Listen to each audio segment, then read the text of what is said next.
திமுக அமைச்சரவை மீண்டும் மாற்றி கட்டமைக்கப்படுகிறது. செந்தில் பாலாஜி ஜாமீனில் இருக்க போகிறாரா அல்லது அமைச்சராக இருக்க போகிறாரா என நீதிமன்றம் விடுத்த கோரிக்கையை ஏற்று அமைச்சர் பதவியை செந்தில் பாலாஜி ராஜினாமா செய்கிறார். வாய்க்கொழுப்பால் பொன்முடி தனது பதவியை இழக்கிறார். இந்த இருவரது பதவியும் யார் யாருக்கு கிடைக்க போகிறது?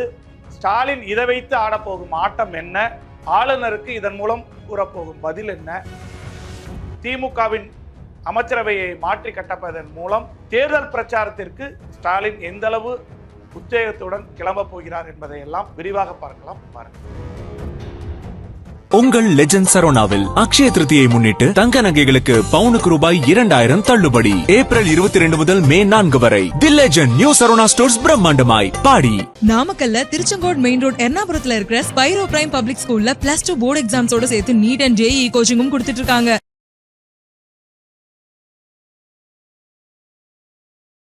தமிழக அமைச்சரவை மீண்டும் மாற்றம் காணப்படுகிறது.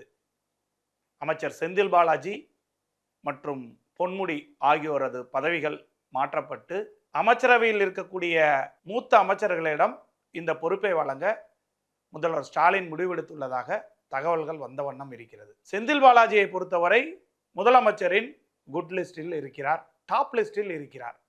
ஆனால் மத்திய அரசின் ஹிட் லிஸ்டில் இருப்பதால் அவர் வழக்கு துரிதப்படுத்தப்பட்டு பல்வேறு சதி வேலைகள் செய்யப்பட்டதாக திமுக தரப்பில் கூறப்பட்டு அவர் எக்காரணம் கொண்டும் அமைச்சராக இருக்கக்கூடாது என்று டெல்லி மேலிடம் முடிவெடுத்ததற்கு இணங்க நீதிமன்றங்கள் நடப்பதாக திமுக தரப்பில் கூறப்படுகிறது. செந்தில் பாலாஜி என்ற ஒற்றை மனிதர் தான் திமுகவிற்கு கொங்கு மண்டலத்திற்கு மிகப்பெரிய பலம்.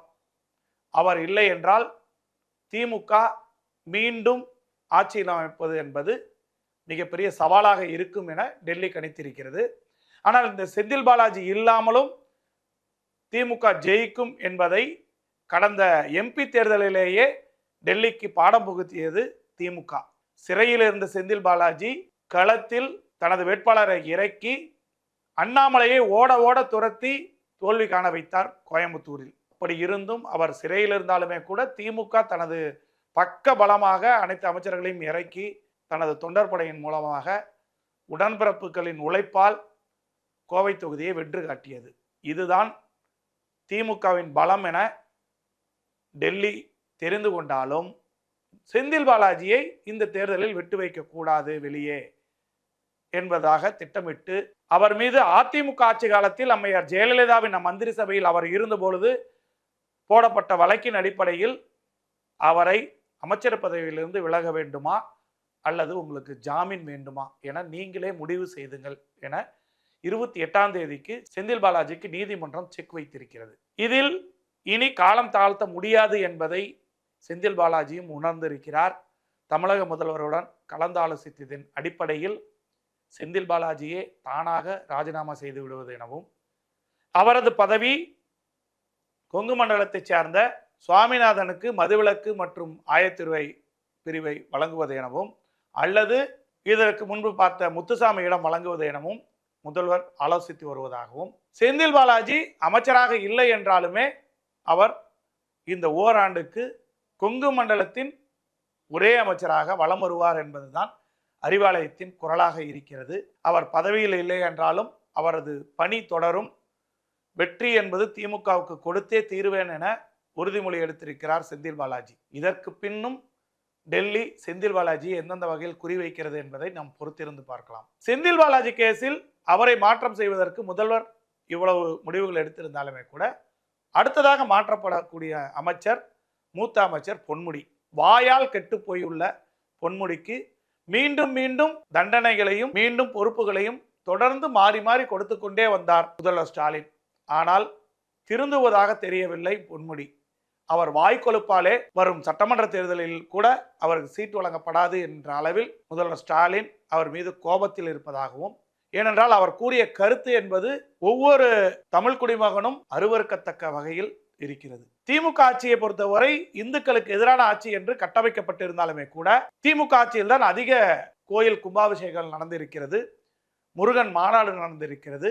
இப்படியெல்லாம் இந்துக்களுக்கு என்று நமக்கு எதிராக பேசக்கூடியவர்களுக்கெல்லாம் பதிலுரை கொடுக்கும் வகையில் திராவிட மாடல் ஆட்சி இதெல்லாம் செய்து கொண்டிருக்கிறது என்று தனது சாதனை பட்டியலில் முதல்வர் ஸ்டாலின் ஏற்றிக்கொண்டு வந்தால் ஒரே இரவில் 2 வார்த்தையில் சைவமும் வைணவமும் என தலைப்பில் சர்ச்சைக்குரிய பேச்சை பொன்முடி பேசி அவரது இல்லத்தரசிகளிடமே ஒரு கெட்ட பெயரை வாங்கியுள்ள அமைச்சர் பொன்முடி.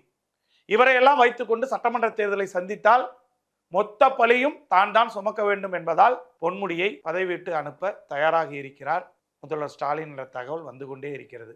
இந்த சட்டமன்ற கூட்டத்தொடர் 29ஆம் தேதி வரை நடைபெறுகிறது. செவ்வாய்க்கிழமை முடிந்தவுடன் இந்த அமைச்சரவை மாற்றம் இருக்கும் எனவும் அந்த அமைச்சரவை மாற்றத்தில் புதிய அமைச்சர்கள் பதவி ஏற்பதற்காக ஆளுநரிடமிருந்து போய் கேட்டுக்கொண்டிருக்க வேண்டிய அவசியம் இல்லை எனவும் இருக்கும் மூத்த அமைச்சர்களிடமே பதவி வழங்கலாம் எனவும் இந்த பொன்முடிக்கான பதவி என்பது விழுப்புரம் மாவட்டத்தைச் சேர்ந்த செஞ்சி மஸ்தானிடம் மீண்டும் பதவி வழங்கலாம் எனவும் ஆலோசித்து வருவதாகவும் இந்த வனத்துறையை வேறொரு அமைச்சருக்கு கொடுத்துவிட்டு இலாகா மாற்றங்கள் மட்டும் செய்து மஸ்தானுக்கு வழங்கலாம் எனவும் பேசப்பட்டு வருகிறது. பார்க்கலாம் இனி வரும் காலங்களில் செந்தில் பாலாஜிக்கான ஏறுமுகங்கள் எப்படி இருக்க போகிறது, பொன்முடிக்கான அரசியல் அடையாளம் இதோடு முடிந்து விட்டதா அல்லது மு.க. ஸ்டாலினால் மீண்டும் தொடங்கப்படுமா என்பதை பொறுத்திருந்து பார்ப்போம். அதுவரை காத்திருப்போம். வாருங்கள். உங்கள் லெஜண்ட் சரோனாவில் அக்ஷய திருதியை முன்னிட்டு தங்க நகைகளுக்கு பவுனுக்கு ரூபாய் 2000 தள்ளுபடி. ஏப்ரல் 22 முதல் மே 4 வரை the legend new Saravana stores பிரம்மாண்டமாய் பாடி. நாமக்கல்ல திருச்செங்கோடு மெயின் ரோட் எர்ணாபுரத்துல இருக்கிற ஸ்பைரோ பிரைம் பப்ளிக் ஸ்கூல்ல +2 போர்டு எக்ஸாம்ஸோட சேர்த்து நீட் அண்ட் JEE கோச்சிங்கும் கொடுத்துட்டு இருக்காங்க.